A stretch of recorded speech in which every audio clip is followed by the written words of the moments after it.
ہیں ان کا ایک ڈرائیور تھا، مختصر سی تنخواہ کے اوپر ڈرائیونگ کر رہا تھا.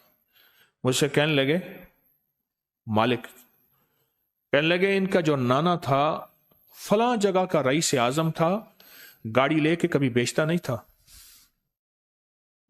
پھر اس کی گاڑی اگر تھوڑی سی پرانی ہوگی کھڑی کر دیتا تھا، اس کی گاڑی کے اندر پرندے گھونسلے بنا لیتے تھے.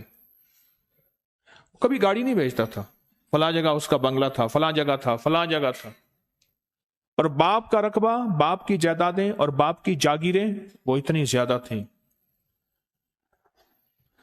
پر مال محفوظ نہ رہا.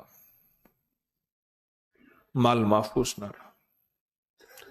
اب عالم یہ ہے کہ کہنے لگا کہ بیٹے کو اٹھا کے اس نے میرے پاس کہیں فلاں میرا شعبہ ہے اس پہ لگا دیا ہے کہ آپ اس کو دے دینا، بس اتنا دے دینا کہ میرے گھر میں 2 ٹائم کی روٹی چل جائے. بیٹے کا حال یہ ہے اور باپ کا حال یہ ہے، اور وہ ساری جاگیریں اور وہ سارا مال اور ساری دولتیں اور سارے وقار اور ساری عزتیں اور ساری سربلندیاں اور ساری پگیں ختم ہو گئیں. مال محفوظ نہ رہا. میرے آقا کا فرمان ہے اپنے مالوں کو زکوٰۃ کے ذریعے محفوظ کرو. اور جب معاشرے میں یہ آ جائے کہ جو زکوٰۃ دینے والے ہیں خود لینے والوں کی ان لائن میں لگ جائیں. آپ کے رمضان میں سب سے زیادہ جو زکوٰۃ عطیات ہیں وہ کراچی میں چلتے ہیں. میرے مشاہدے میں بہت زیادہ کراچی والوں میں بڑے بڑے سخی بیٹھے ہوئے ہیں، بہت بڑے سخی بیٹھے ہوئے ہیں.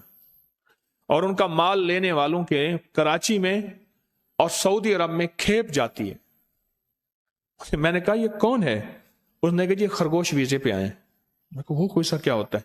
کہنے لگے آتے ہیں پھر کہیں گم ہو جاتے ہیں، پکڑے گئے تو پھر انہوں نے کچھ عرصہ جیل میں رکھا اور واپس بھیج دیا. یہ آ کے یہاں مانگتے ہیں اور ان کا کام صرف مانگنا، صرف مانگنا. اور ان میں وہ لوگ ہیں جو واقعی زکوٰۃ دینے والے تھے، صدقات دینے والے ہیں، خیرات کرنے والے ہیں اور اللہ کو دینے والے تھے. آپ محسوس کریں چوراہوں پہ بار بوڑھے اور بعض جوان اور بعض لوگ ایسے ہوتے ہیں جن کے بارے میں آپ بعض اوقات چونک جائیں گے، یہ تو وہ شخص نہیں ہے، یہ فلاں جاننے والا ہے، یہ کیسے مانگ رہا ہے؟ نسلوں میں مال اگر محفوظ کرنا ہے، جائیداد محفوظ کرنی ہے اور پراپرٹی چاہتے ہیں نسل در نسل کام آئے، تو اس کا واحد حل یہ ہے کہ فرمایا میرے آقا کا فرمان ہے اپنی نسلوں کا مال زکوٰۃ کے ذریعے محفوظ کر لو. پھر زکوٰۃ نکالنے کے بعد پھینکنی نہیں ہے، یہ میری درخواست ہے. جو بھی کپڑا لگا دے، بینر لگا دے، اس کو زکوٰۃ دینی شروع کر دی. یہ زکوٰۃ کا پھینکنا ہے، دینا نہیں ہے. زکوٰۃ تو دی جاتی ہے اور دینے کے لیے تلاش ہوتی ہے. تلاش کون مستحق ہے؟ اور تلاش میں سب سے پہلے رشتہ دار. تلاش میں سب سے پہلے رشتہ دار. ایسا رشتہ دار یا ایسے رشتہ دار کہ جو ساری زندگی میرے ماں باپ کو انہوں نے ذلیل کیا ہو، رسوا کیا ہو، خوار کیا ہو، پریشان کیا ہو، تہمتیں لگائی ہوں، ذلتیں دی ہوں، اور ہے وہ ضرورت مند، واقعی ہے وہ ضرورت مند، ہے وہ ضرورت مند واقعی. ایسے انداز سے، کیسے انداز سے، کس ترکیب سے اس تک مال پہنچانا ہے؟ ایسا انداز ہو کہ اس کی آنکھیں جب مجھ سے ملیں، اور ایسا ہاتھ بھی ہو، یہ نہ ہو کہ خود اپنے پاس رکھ لے اور کہاں پہنچ گیا. ایک بندہ مجھے اپنے پاس ایک دوست لے آیا، کہنے لگا میرا گہرا دوست ہے، میں آج تک اپنے رشتہ داروں کا مال اس کے ذریعے بھیجتا رہا، ان کی ہماری صلح نہیں تھی، بول چال ختم نہیں تھی، آپ کا درس سن کے مجھے احساس ہوا، میں ان کا مال بھیجتا رہا اور یہ دیتا رہا، ہماری صلح ہوئی ہے، تو انہوں نے ہم سے شکوہ کیا ہے آپ خود تو اچھا کھاتے ہیں، چلو ہم دشمن تھے، کبھی انسانیت کے ناطے ہمیں پوچھ لیتے. میں نے کہا میں تو آپ کو، اس کا نام تھا خادم حسین، خادم حسین کے ذریعے خادم کے ذریعے بھیجتا نہیں رہا. نے کہا خادم تو دیتا؟ انہوں نے کہا میں دیتا رہا ہوں. کس کو دیتے رہے؟ انہوں نے کہا آپ کے گھر کے بندہ نہیں آتا تھا، بندہ اس کو دے دیتا تھا. اب بندہ کہاں سے آیا؟ کہ ہم بندہ دے. اب بندہ کہاں سے آیا؟ خادم حسین خود کھا جاتا تھا اور ان غریبوں کو نہیں دیتا تھا. تو میرے سامنے واقعہ ہو.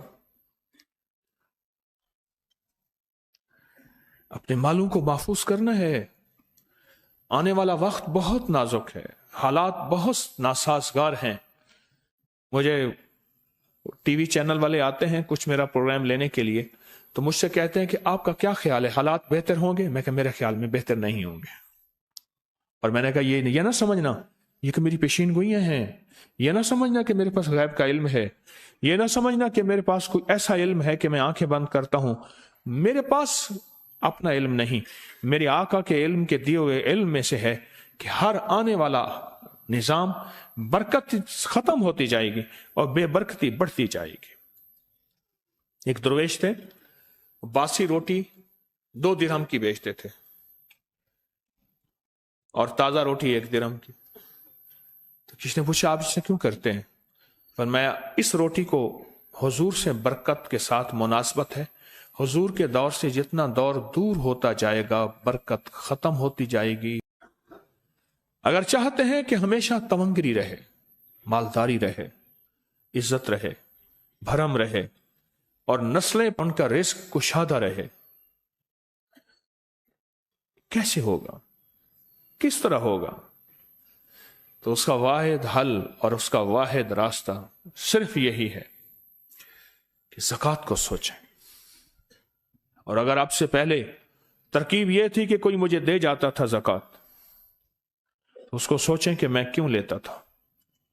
مجھ پہ زکوٰۃ اگر واقعی لگتی ہے اور مجھے کوئی چپکے سے میری خدمت کر رہا ہے وہ اور بات ہے. اگر واقعی لگتی ہے، اگر واقعی میں ضرورت مند ہوں، واقعی میں ضرورت مند ہوں، اس کو سوچیں، اس کا خود حل سوچیں کہ میں واقعی ضرورت مند ہوں. اپنے آپ کو پرکھیں، اپنے گھر کا مال، اپنے گھر کے اسباب اور اپنے گھر کی چیزیں پوچھ پاچھ کریں، تحقیقات کریں، ضرور کریں. پتہ چل جاتا ہے.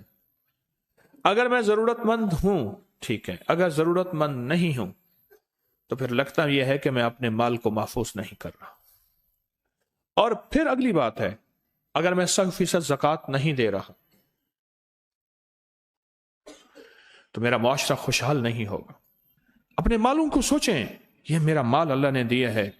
میرے والد غریب تھے، میرا دادا غریب تھا، یا میرا والد مالدار تھا، یا میرا دادا مالدار تھا.